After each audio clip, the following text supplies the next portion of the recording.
Hello and welcome to Crush Your Mountain Personal Growth. And I want to tell you about my guest today. This is Gloria Carpenter. She is an incredible young woman, okay? And I'll tell you that when I say an incredible young woman, we're talking about a woman who has a tremendous amount of accomplishment, but has also fought against incredible odds. And she's going to talk a little bit about that. But that said, she's a full spectrum life coach who specializes in helping people who struggle with self-doubt, not feeling good enough, who feel stuck in their lives and finally have the confidence to create and live fulfilling lives. That's how she helps individuals. But now, that said, she's an amazing singer. I don't know if she's connected with the Carpenters, but even so, she's an amazing singer. And if you see her on the screen, you just have to stop and listen to her, or at least just to bask in the glow of that beautiful smile. That said, she has an incredible book. The book is entitled Power Up Your Dreams, Moving from Self-Defeat to Self-Belief. We're going to talk with her about those things, about self-doubt, about imposter syndrome, and how one works beyond it and works to get past it. And we're going to hear from her. I don't know if we'll get her to sing, though. I think we'll save that for another time. She's an incredible young woman, and I have to say once again to her, Gloria Carpenter, welcome to Crush Your Mountain. You're going to unmute yourself. Technology. I love it.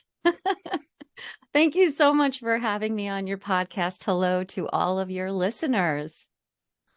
It's truly an amazing moment to have you. So let's talk a little bit about us. Tell us how you moved from the space, the challenges that you've dealt with when it came to self-doubt, when it came to feeling that you're not good enough, and adopting the courage to not only move beyond that point, but become a singer, a performer, to become a coach to where you help others to get to that point.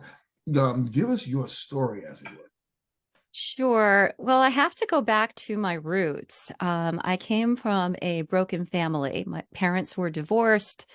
At the age of 2, I was given over to a daycare center from the ages of 2 to 9, actually, 7 years. And I intrinsically, without knowing it, didn't have any sense of self-worth. I didn't feel lovable. I didn't feel deserving of even being alive. Nobody wanted me.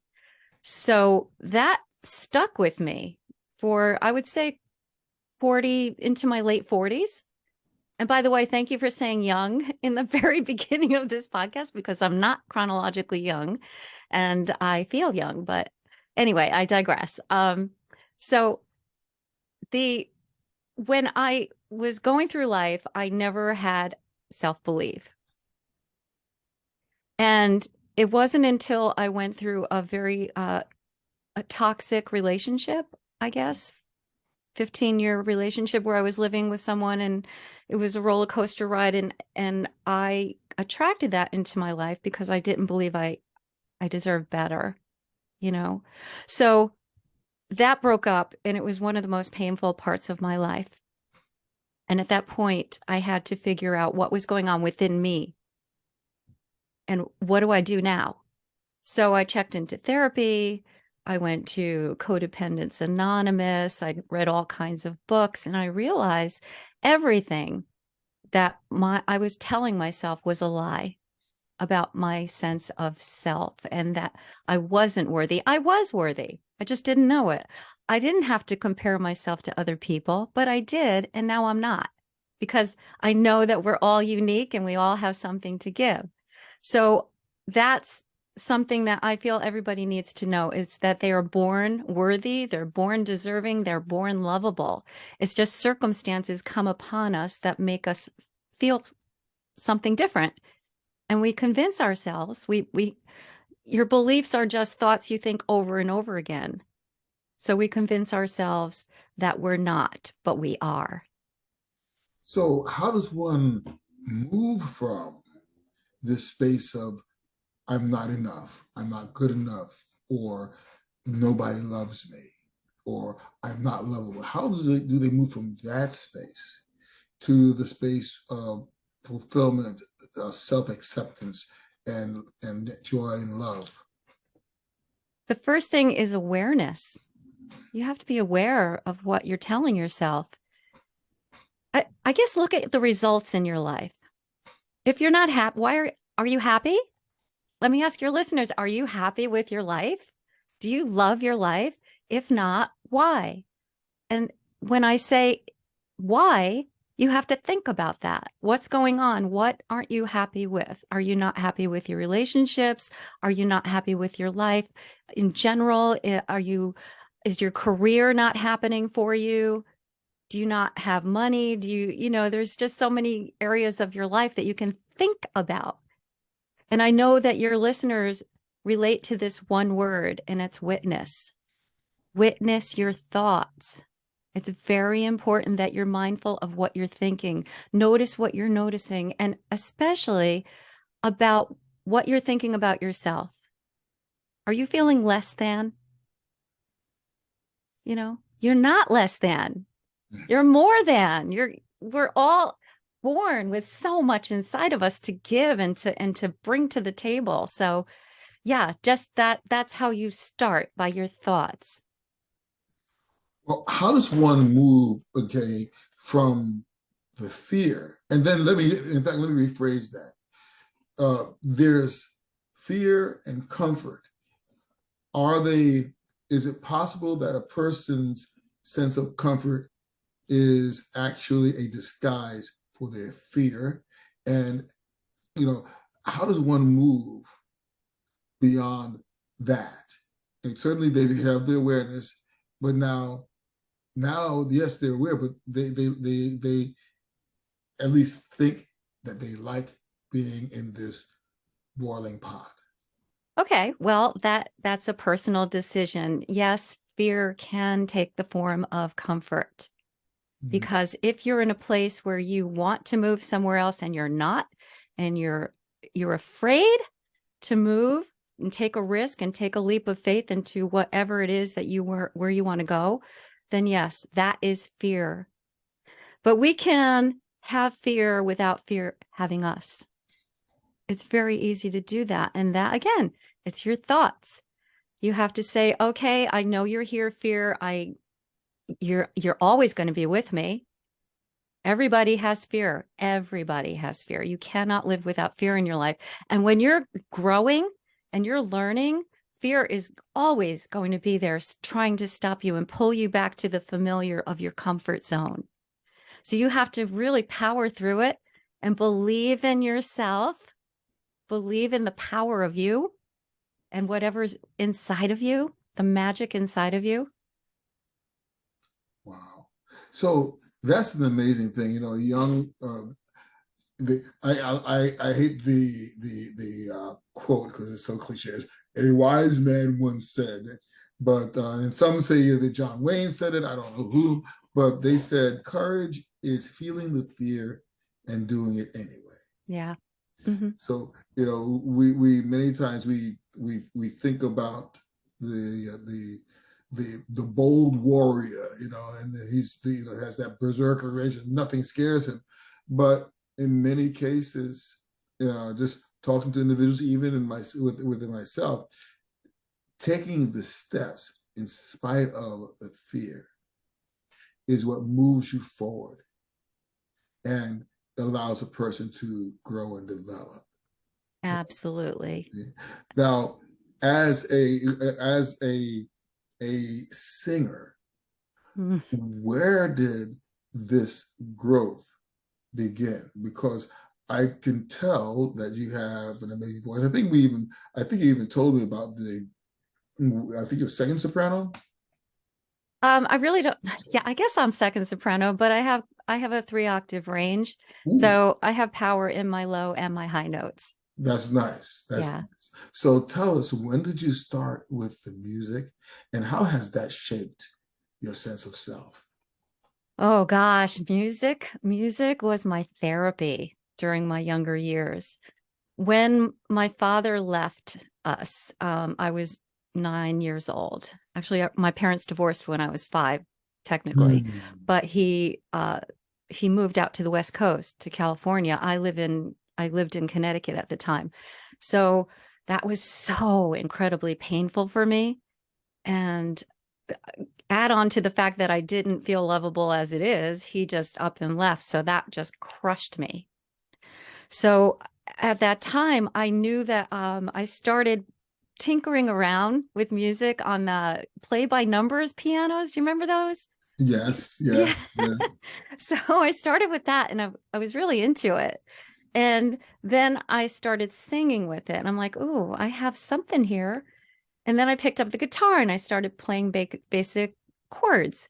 And when he left, I was just singing sad songs all the time, like Linda Ronstadt songs. Mm, And it was just helping me get through it. And I really wasn't a singer back then. I was more of a dancer. mm. Yeah, I begged my mother to put me into dancing school, and she had no money, but she found a way. And that was my first passion. But then I found I could sing when I was 16, and I got the lead. My first lead role was Dorothy in The Wizard of Oz. So, and then I got the leads in the high school plays and started taking voice lessons at 22, and then faced my fears after I got divorced because I got married at 22, divorced at 24. Mm, That's another big story. mm, But it goes along with my attracting people that were wrong for me because I didn't feel like I deserved better in mm. my life. But anyway, once I faced my fear and I moved to New York City and I got a job on a cruise ship, never looked back. Wow. Yeah. So we have that in common. I play a little guitar, okay, a little guitar, Yeah. and so that's one thing. And so you started doing music. Did you do? And you were doing show tunes. Did you do Broadway? Did you do rock and roll? I don't know. You said Linda Ross. I get the feeling you're a bit of a rocker. Were you a bit of? Did you? Yeah. Were you a Ramones type of girl or what? No, actually, growing up, I was in theater. I did a lot of musical theater. But then when I started doing what's called club dates in New York, weddings and corporate parties and things like that. So I've moved more into pop and Motown and disco and rock and all the different styles and jazz. And I really honed my skills as a singer in different styles. So I think it depends on my mood, what I like to sing. But right now, I'm currently in an 80s tribute band called 80s Revolution. Hmm. And that's a very high energy rocky edge to it. There's 3 females up front, really fun. And but I still on the side, I have these jazz quartets and country music and just all over the place. I just love entertaining. I can see that. I can see that. So when we think in terms of your musical skills, you know, they say that voice is a means of healing. How have you incorporated? Because as a coach, I'm sure I know you don't sing anybody to sleep, but how do you incorporate voice when you're working with certain clients? My voice is my instrument, whether it's through music or speaking or coaching or just talking to you right now. This is our instrument. This is how we communicate with each other. So when I'm listening to you, I'm trying to keep my opinions out of any of it and listen to what you're saying, and whatever comes out of me is what I believe and what I've gone through. Again, it's communication. And it all comes out of here in our body language, so Yes. I guess that's the answer. There are no wrong answers. There's no wrong answers. No wrong answers at all. So here's an interesting thing. You have this incredible book, and I like when you discuss it. Power up your dreams. Now, what made you go with that title in terms of powering up one's dreams? And then we go from moving from self-defeat to self-belief. But power up your dreams is an interesting way of encouraging someone to take action. Talk a little bit about that, please. Okay, sure. Powering up is basically about powering yourself to a higher level, to a new vibration, to more happiness, more fulfillment, more joy. And it's a mind, body, spirit connection of knowing who you are mentally, emotionally, physically, and spiritually. And I came to power up because I'm thinking you have to plug into something to power something up. For me, powering up is looking inside, connecting with myself. Even, people have different beliefs and we're all entitled to whatever that is. And I just think that you need to believe in yourself.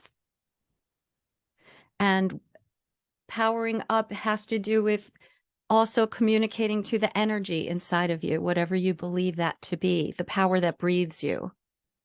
Because that is bigger than you.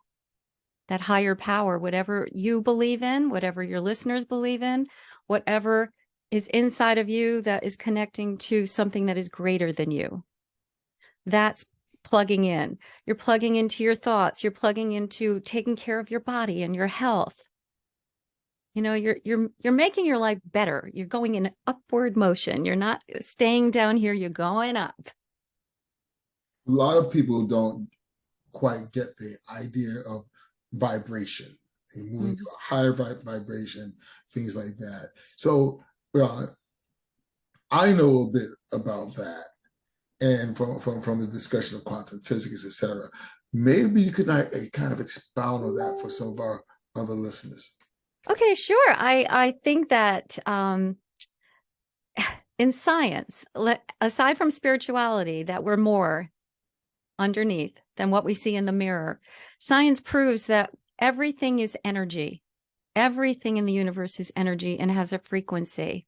It's all about frequency and vibration, including us. We are not solid. What we see is solid, but we are not at the core solid individuals. And everything is rotating on a frequency of its own. There was a man named David Hawkins who did a study, the power of, I wrote this in my book and I can't remember the title. Do you know what this is? The power of, oh gosh. You got me on that one. All right. Okay. All right. Well, anyway, there was like different frequencies starting from the lower frequencies of shame and guilt and fear, moving up to the higher frequencies of joy and gratitude and peace and love and compassion. They're all, the lower frequencies keep you down. The higher frequencies bring you joy and give you a much more fulfilling life. So that's the dumbified version of what I know about quantum physics, that we are energy. Well, there's true. Now, Dr. Bruce Lipton had his highly influential book, The Biology of Belief, where he discusses just a bit of quantum physics, but the connection between that as well as epigenetics. Yes. And how we control ourselves. We can move ourselves into a different environment that has a totally different effect on our cells, on our bodies, right on a cellular and molecular basis. So it's very there is a science to this. Yes, there is. It's not just woo-woo sort of thing. No, it's so true. Yes. And back in the day, they used to do all sorts of different experiments, like with hypnosis, where the person would believe that the ice cube is a hot coal, and the skin would blister, or they would believe certain things, and you tell them certain, and that's how the body responds. You see, so the groundwork conceptually was laid long before, but now they're coming into seeing how this really affects everything. Did you see the movie The Secret? Long time ago, yes, when it first came out. Now, they kind of gave I would say, an overhyped version of it, but the basic core is true. That's why when I work with clients, the first thing it comes down to with the crush method is to conceive. Conceive and then commit. You see, because you have to now commit to the work and getting it done. It's not just, the law of attraction. We stand out in the middle of the field and say, Rolls Royce, and it just shows up, right? Right. Or whatever it is. I'm not a Rolls Royce. I'll just use that as an example. But anything that we think about, anything that we have to work towards it. Then the body goes into action, the mind goes into action, and we notice things in our environment that make things possible, that draw things to us. Like you said, different people, that you attract the different people, and the people that will come into your circle, because you'll notice them. Yes. And become aware of them. Yes. If you weren't looking before, this is what if we were thinking inwardly, if we were thinking on that lower level, then we're not going to find that, because we're looking for whatever we put as reality in our minds. Yes. And the law of attraction, it's just, you're right. You can't just think. You have to, first of all, you have to feel. Feelings are very important to vibrations. So gratitude is the first. Gratitude is on the same frequency as abundance, ladies and gentlemen. So if you're grateful just to be breathing, there's so many things to be grateful for. Your house, if you're, everything in your life that you're looking at right now that makes you happy, be grateful for that. Be grateful that you're functioning as much as you can. Just be grateful, and then you'll have more to be grateful about, and you attract more of that into your life. And also, after the feelings, as you said, action is so important. You have to take those steps. You have to commit to what you want. Otherwise, it's just a meaningless goal. You have to. And one more thing. Resources in the form of people or things or opportunities. Unseen forces bring resources. People need to know this. You have to trust in whatever that higher power is that is helping you get through this life. And that higher power wants you to have your best life. So trust it. So many individuals don't realize that they have an inner dialogue that's going on inside. And you said something earlier about witnessing your thoughts. And then we brought in the concept of gratitude. We've been talking about that for a while, having a gratitude practice. Did you notice physical changes within yourself when you began to adopt these concepts and practices in your life? Yes. Yes, I did. Peace, calm, feeling centered, focused. Everything. I have a practice of meditating in the morning and journaling to get in touch with my inner world. And that's how I start my day before I even look at a phone. Usually I try to, at least. And that keeps me centered. And I also have a practice that I learned with my mentor, Mary Morrissey, of using my 5 fingers, like thumbs up to life, pointing forward with an intention. How do I want to feel today? I want to feel peaceful and productive. Flicking fear in face with that 3rd finger. Flick it in the face. And then the 4th is moving forward, taking action, move forth. And this pinky is remembering the little things in life. And that's so helpful to just refocus and say, oh, okay, I'm going to have a good day. It's a good day to have a good day. You're muted. Oh, see, science. See science. What's interesting is that people, we utilize these techniques, but the reason why they are so effective is because our bodies and our mind, there's really no dichotomy between the mind and the body. In fact, so when we operate, when we are in motion, we create emotion. You see, when we take action, we gain traction and attraction. So here's the sequence. Action leads to traction, which leads to attraction. So this is a very physical thing. Oh, So that's the use good. of the fingers, the five fingers, I can very well, relate to very well. You see, so what is? I mean, I know you've done so many things as far as the showbiz aspect, and I got to tap into that because I have family who are, some of them are rather big in show business, and some of them have a long career in showbiz performance, and veterans of the R&B scene. Um, and I would ask this question: what is probably the most unique experience that you've had as a performer? Unique.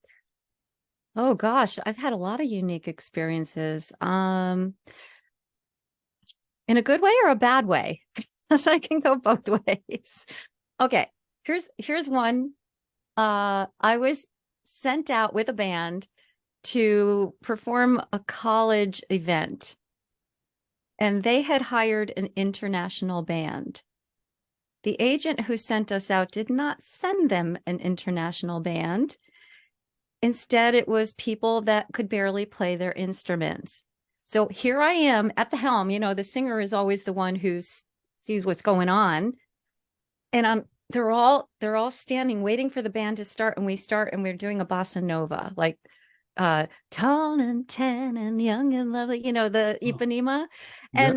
And they got their hands crossed. They're looking at us like, and for me, it was so embarrassing because I knew they weren't going to get what they wanted. That stayed with me. So that was a unique experience.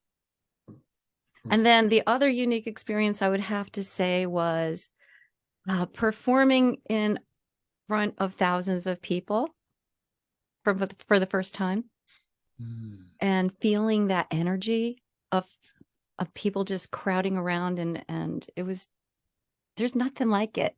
It's just, yeah. Because you're a speaker, this. Yes, ma'am.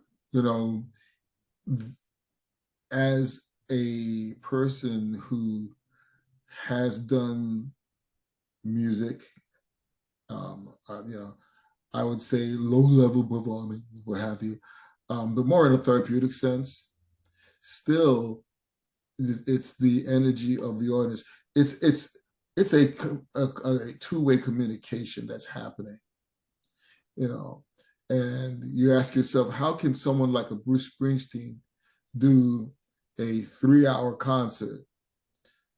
Because he's drawing off of a lot of the energy from the audience. Yes. He puts it in, gets it back, puts it Yes. in, gets it back, And when you have that, you get that, that vibe, that power, that's amazing.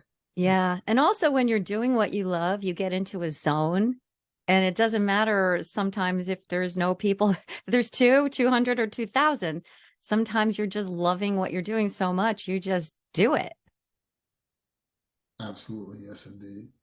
And that's what's so important, because powering up your dream, and going back to that title of the book again, when you are looking at life as an adoring audience, as it were, because Shakespeare said, all the world's a stage. Yes, he and did. Therefore, if we are all on stage, then we have an adoring audience somewhere along the way. So Yes. why not feed off of that energy, as it were? Yes. And allow it to move forward and carry you. Yes. Yes. You are so incredible. And we're very grateful that you took the time to talk with us today. Oh, it was a pleasure. Thank you so much. I wanted to ask this question to you. I asked this to all my guests. And so I have to ask you, with all of your accomplishments, and by the way, I'm going to disagree with you with the old young thing, because your voice, your passions, your energies, and your experience and your perspective on life gives you a youth that some teenagers do not have. Oh, bless you. So Thank you. I would ask you this question. Yes. Gloria Carpenter, what does it mean to you to crush your mountain? To crush my mountain, and what I would suggest for everyone else listening, is that you believe in yourself. There's no reason to doubt your greatness. Witness your thoughts. Change your thoughts if they're not serving you. Go for a life you love. Don't let fear get in your face. Befriend your fear, but move in action anyway. And keep climbing up that mountain. Keep climbing, keep evolving, keep growing. Very well said, indeed. You know, I'm always curious as to how each guest brings that concept forward. And so many of us, you know, that's the whole idea of this program, to help individuals to know what is possible, what can be done, and indeed, not giving up. Because that is the biggest challenge. Whether you're climbing, like so many like to do, or whether you're crushing through it, there's going to be the blocks, there's going to be the obstructions, there's going to be the adversities.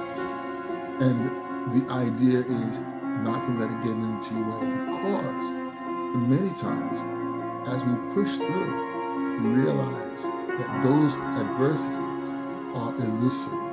They're not as real as you think, as long as you keep moving forward. So I'm thanking you so much again.